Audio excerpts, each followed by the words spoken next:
In eastern Russia lies Kamchatka Peninsula. This long spit of land stretches for over 770 miles and covers an area of over 100,000 square miles. This vast volcanic peninsula is breathtakingly beautiful, yet sometimes lethal. The winters in Kamchatka are long and severe, with prolonged cold and snowy weather. Temperatures can reach as low as minus 30 degrees Celsius or minus 20 Fahrenheit. Yet the weather isn't the only lethal thing around. Back in the 1920s, the people of Kamchatka weren't only battling the elements, there was another killer on the loose, a man-eater. A Siberian tiger, weighing up to 800 pounds, was prowling the villages on the peninsula, picking off individuals one by one. The death toll began to mount up. The first victim of the tiger was a young man from the village of Kluchi. He was out chopping wood one afternoon in the forests on the fringes of the frozen tundra. The sound from the falling trees had caught the attention of the tiger some 2 miles away. With each blow of the axe, the tiger inched closer. Its carefully placed paws made deep footprints in the snow. Its white underbelly lightly brushed the glistening ground. Stealthily, the tiger crept through the woodland until it could see the woodsman. A clear line of sight. The tiger locked its eyes onto its target, and with that, the young man's fate had already been sealed. A few more strokes of the axe and the tiger rushed at him. The young man caught a glimpse of something orange and black out of the corner of his eye. He turned just in time to see a huge tiger launch itself right at him. It knocked him to the ground, knocking the air from his lungs. He tried to fight back, but the sheer weight of the animal kept him pinned to the cold, hard snow. Then the bite came. The tiger wrapped its canines around the man's neck, crushing his windpipe. The man lay still in the snow. The tiger dragged the man's body into the woods to feast on him at its leisure. As the orange glow of the sun's last light faded onto the horizon, the icy tundra and surrounding woods fell into darkness. The man's wife raised the alarm when he did not return home that evening. A few of the villagers launched a search and rescue mission. Anyone left out after dark was unlikely to survive the night during Siberia's harsh winters. They walked straight to the site where the young man had been chopping wood. There was no sign of him, but his axe lay on the ground next to a pile of wood. Looking closer by torchlight, they spotted a trail of blood. It was leading into the woods. Cautiously, they followed it. Less than 200 yards into the trees, they found their fallen comrade.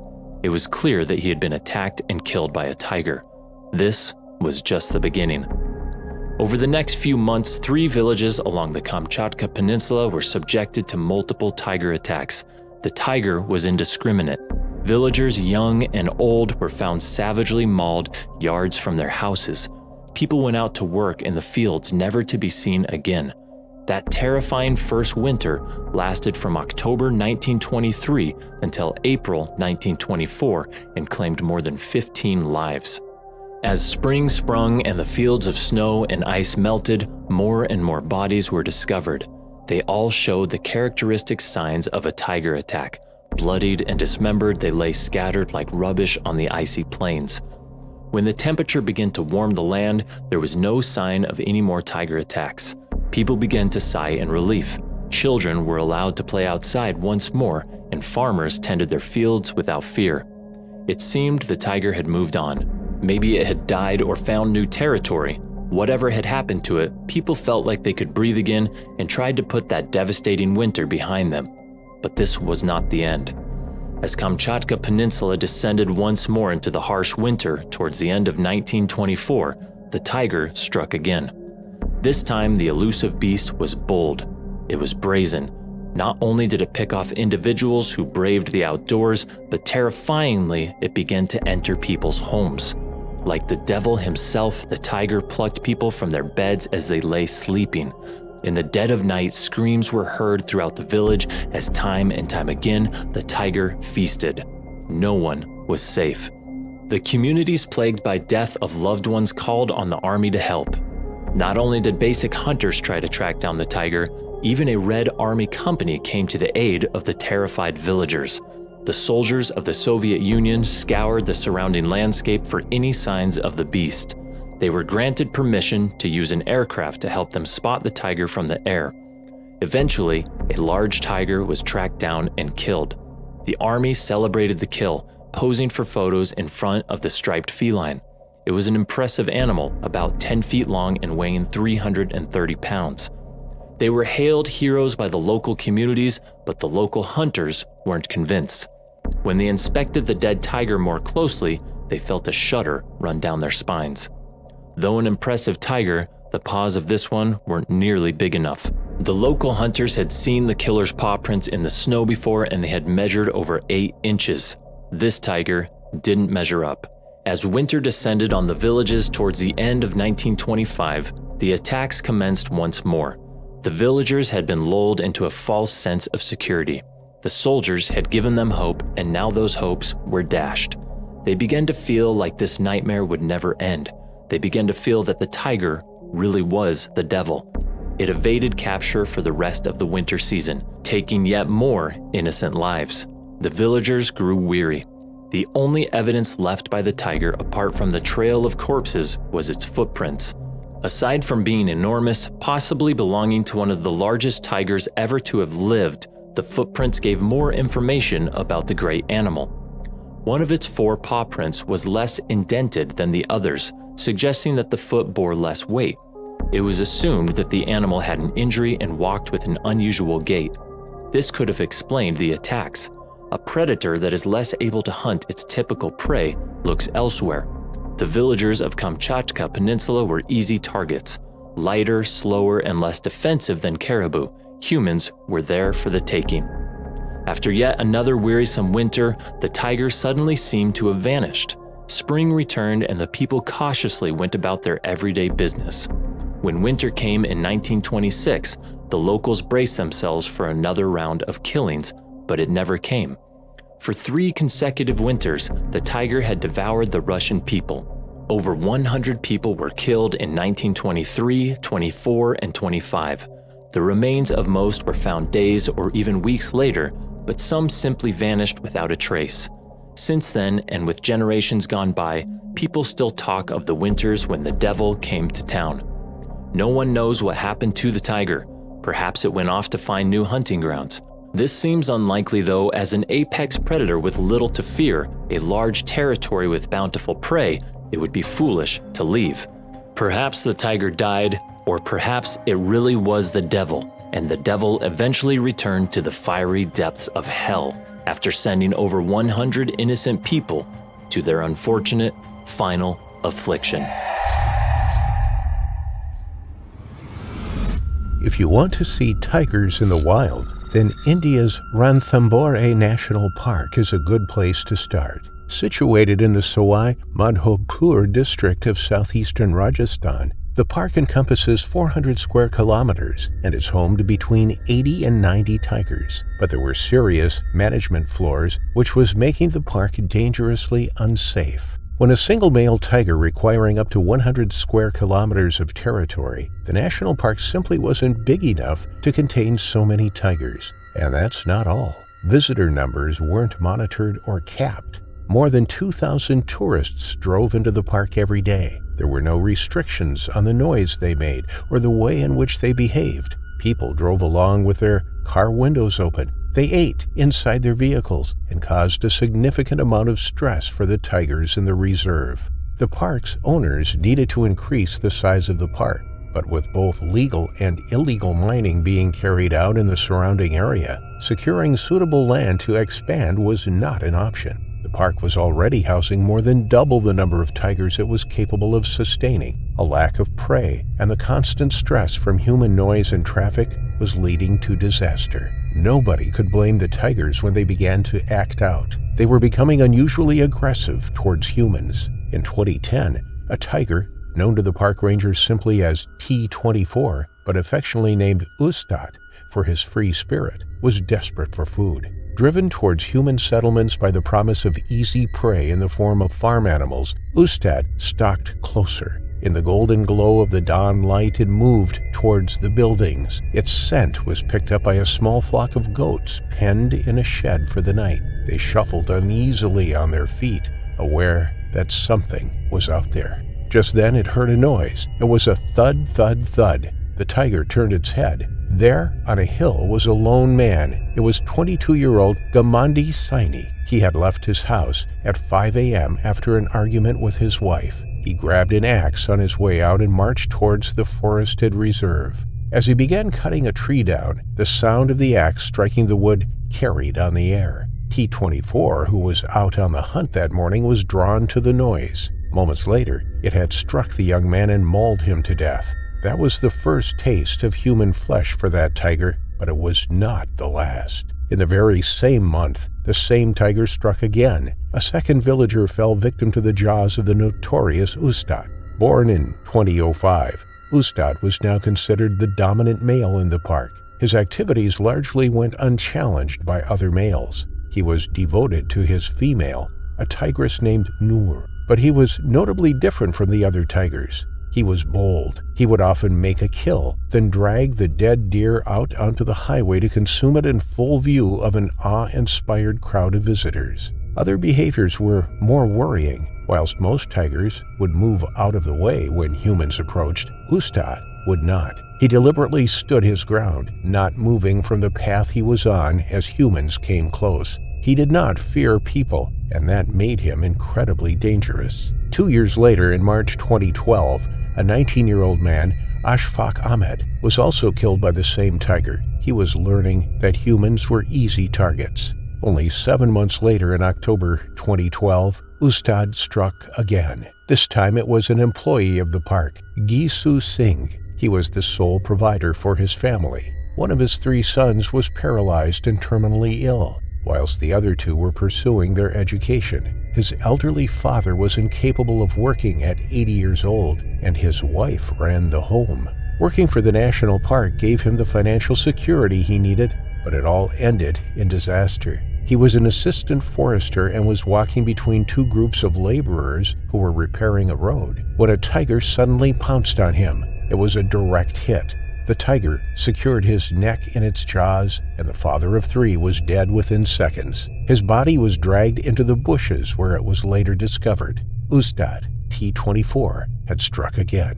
The tally for Ustad was mounting up. He had turned into a man-eater, actively seeking out humans to feast upon. He was dangerous and unrelenting. There was no knowing how many other deaths could be attributed to the alpha male, but nothing would be done about him until he had claimed his 4th victim. Wildlife activists insisted that he remained in the park. He was certainly a huge draw for visitors with his striking coat and lack of shyness. He was a photographer's dream, but the way he had been treated was affecting his behavior towards humans. He had been tranquilized and caged numerous times during attempts to provide veterinary treatment, once for an injured paw, once for constipation, and once to fit a tracking collar. Furthermore, 8 tigers had been captured from his family group and relocated to other sanctuaries across India. His family's social structure was repeatedly broken down. Each and every time he was disturbed, humans were to blame. Those who supported T-24's right to remain in the park highlighted many occasions where he had not been a threat to people. A classic photo shows Ustad walking nonchalantly past a group of women carrying water through the park. Others noted that the tiger had never attacked anyone outside his territory. It was only when people ventured into his domain that some fell victim to his powerful jaws. And yet more people pointed out the fact that the path to the Ganesha temple situated inside the park was frequented by hundreds of people and cut right through Ustad's territory, and yet he had never attacked anyone along that route. Reluctantly, park officials allowed Ustad to remain, and so his killing spree continued. This time it was 56-year-old Rampal Saini. As a veteran forest guard, Rampal was tasked with regular tracking activities. He patrolled the perimeter of the reserve, checking for signs of damage to the fencing, keeping an eye out for poachers or trespassers. His primary responsibility was the care of the animals in the reserve and the locals who used it and lived within its borders. Rampal was a fearless guard. He knew the dangers of working in close proximity to tigers, but he felt it was his duty. He understood their nature, but even he was becoming wary of Ustad's behavior. He relayed his fears to his family, raising his concerns that the famous tiger had turned into a man-eater, but that didn't stop Rampal from continuing his work. On May 8, 2015, as dusk was setting in and light was fading, Rampal thought he spotted some movement in the bushes. It was near the path that locals took to walk to the Ganesha temple inside the park to pray. Rampal knew better than to be out after dark, but it was his duty to protect the park users from harm. Suspecting that it may have been Ustad, he went to investigate. He couldn't see any sign of the tiger, and so he walked back towards the post he was stationed to at the main entrance to the park. It was less than 100 yards away. He could see it just beyond the bushes, but there was something hiding in the undergrowth. His intuition had been right. Unbeknown to Rampal, his last 10 minutes of the patrol had been carefully watched. The glassy eyes of a killer had been upon him the whole time, watching his every move. It was Ustad, and he remained silent, his patterned fur concealing him amongst the shrubs and bushes. As Rampal walked closer to the main gate and the relative safety of his guardhouse, the tiger crept along the ground, its underbelly scraping the forest floor. But seconds later, Rampal stopped and turned around. The tiger stopped in its tracks, waiting silently just feet from the man. Rampal felt the urge to relieve himself before settling into the guardhouse for the night. He turned and urinated into a bush, the same bush Ustad was hiding in. Barely a second later, the tiger launched itself at the unsuspecting guard.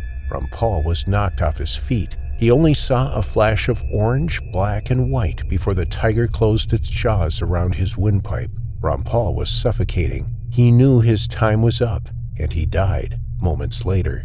Two others heard the commotion and turned just in time to see Rampal being dragged away, his body limp in the jaws of the tiger. They shouted and screamed at the animal to drop him. They picked up rocks and stones and hurled them through the air and rushed towards the undergrowth. An eerie silence filled the air. They scoured the undergrowth for their colleague. Their hearts were thundering in their chests. T-24 was still out there. He was likely watching them right now from just feet away, but he had a masterful disguise. He was practically undetectable in the dense forest habitat. The two guards followed a path of flattened vegetation which led them into the trees. There, they found Rampal's limp and lifeless body. They rushed to it and quickly lifted him up and carried him back to the entrance. A helicopter was scrambled to the area, and Rampal airlifted to a hospital in Sawai Madhopur. But it was too late. He was pronounced dead on arrival. Ustad had claimed yet another victim. When would his reign of terror end? As news spread of yet another fatality, officials thought that it was another tiger responsible for his death. They believed that Ustad's son, T-72, was responsible, but DNA evidence found that it was Ustad himself. Something had to be done about him, as he was growing increasingly dangerous and unpredictable. Wildlife activists and conservationists once again protested, insisting that Ustad should remain in the reserve. But locals had had enough. Ustad had claimed the lives of 5 people in the previous few years alone. There was no knowing how many more he would take. He had to be removed. Operation Ustad was a top-secret mission. Not even the forest minister Raj Kumar Renoir knew about it. Park rangers moved into Ustad's position. He and his tigress were tucking into a Samba deer kill. An hour later, following a successful shot with a tranquilizer, Ustad was unconscious. He was loaded into the back of a truck, his cage surrounded by ice to keep him cool, and he was driven out of the reserve. His destination was Sajangar Biological Park, a zoo in Udaipur. It took them 11 hours to cover the 500-kilometer journey. When they arrived, Ustad was released from the cage into his new enclosure, a half-acre paddock. His 9-year reign as king of Ranthambore National Park was over. Rampal Saini was the last to meet his terrifying final affliction. Around the turn of the 20th century, in the Kanchanpur district of western Nepal, a young man set out from his village into the jungle, armed with a decrepit old muzzle loader, while towing a goat. He had built a tiger hunting stand, where he tied the goat to an earthed pen and mounted it onto a tree. lying in wait for the majestic Bengal tiger. Hours elapsed, and by the time the sun was setting over the horizon, his initial excitement of hunting a tiger had turned to boredom and irritation. Dusk was fast approaching, but still the scrawny goat stood tethered and untouched. He began to doubt if the tiger would show up at all. But then it happened. The tiger gracefully appeared with a force unlike any he had ever seen. It attacked the goat with appalling power, which was a big contrast to its beauty. It was as if the dappled patterns of the forest floor themselves had come alive and possessed it. The goat had no time to neither cry nor move. One moment it was alive, and the next it was gone. The young man's mission was suddenly called to question. To him, the notion of shooting the tiger felt impossibly bold. It was as if he was assassinating a king and not just a mere animal. He noted how massive it was in size, with its eyes more similar to his than any other creature he had ever encountered. He watched as two cubs playfully appeared from behind the trees looking for their mother. This only soured his conviction further, but he had to make a decision, to shoot or not to shoot.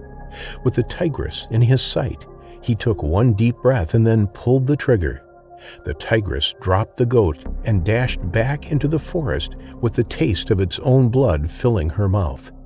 The cubs hesitated for a moment before obediently following her. The bullet had broken the tigress's upper and lower canine on the right side of its mouth. However, in pulling the trigger, the young man had unknowingly created a monster. In 1903, the indigenous Taru woodcutters, herders, and farmers harvesting grass for their livestock started disappearing. They would venture into the vast Nepalese jungle and vanish without a trace. The Bengal tigress had begun its revenge without warning. Soon enough, it went on a hunting spree, bringing entire villages of western Nepal to their knees. It attacked with stunning speeds, snapping necks with its powerful jaws as its razor-sharp claws pinned down and shredded the victim's flesh. What began as rustling in the tall grass or a whisper of padded feet would end with an explosion of primal savagery that would be over in seconds. From men and women to even children, the soon-to-be famous beast made the locals prisoners in their own homes. Normally, Bengal tigers don't kill or eat humans. They are semi-nocturnal predators that fear humans and will generally change direction at the first sight of man rather than confronting him. However, this lone tigress had developed a rather startling behavior of not only losing its inborn fear of man, but also hunting him. It had ceased behaving like a tigress, prowling around villages and stalking humans in broad daylight. With a broken pair of canines, it meant that she was unable to hunt her usual prey and had found an easier meal that was slow and unable to defend itself: humans. The locals were there for the taking. The villagers decided that if anyone was going into the jungle, they had to be in groups. But this didn't help. The elusive tigress was smart enough to only strike when one wandered off alone, dismembering their body parts as it tore them to pieces, leaving nothing but their tattered, bloody clothes. The attacks became so frequent that the locals thought there was more than one tigress attacking them. Soon enough, the beast had racked up an insane number of victims, nearing 200 people. This birthed its name, Champawat, which translates to the destroyer of man. The best hunters among the villagers organized hunting parties to kill the man-eater, but she was a professional in hiding and staying clear of their traps and paths. She was much more cunning and intelligent than any tigress they had ever hunted. With the rising death toll, the Nepalese government intervened and sent in the army. The soldiers made several attempts to corner and capture or kill the tigress, but were also unsuccessful. However, before they could declare their mission failed, they had one last trick up their sleeves. They gathered a massive hunting party consisting of hunters mounted on elephants, local volunteers, and the soldiers themselves, and together formed a vast line, which they were to use and drive the devil of Champawat out of its hideout. The line then pushed through the jungle using the ancient Nepalese ring hunt method and slowly closed in on the tigress like a massive pincer. The tigress was overwhelmed by the collective thunder of 100 rifles firing, thousands of men screaming, and dozens of elephants blasting their trumpets into the air. With its last hope of survival being to run in the opposite direction, it dashed into the Sharda River and crossed over, seeking refuge in the neighboring country, India. They had successfully forced the tigress out of Nepal. The Nepalese government then called off the army, given that it was no longer their problem. However, in its new territory, the tigress moved on to feast on the villagers of Kumaon, India. It had tasted blood and was hungry for more. Hunters, as well as the local authorities, hunted for the beast, but just like before, she was always one step ahead. The man-eater was always on the move, traveling long distances at night, and seldomly stayed near a kill site for more than a few days. She went on a rampage, operating with almost supernatural efficacy from one Indian village to another. She grabbed any human, irrespective of the time of day, and dragged them deep into the jungle, where she would devour them. By 1907, her known victims had went up from 200 to over 400 in numbers.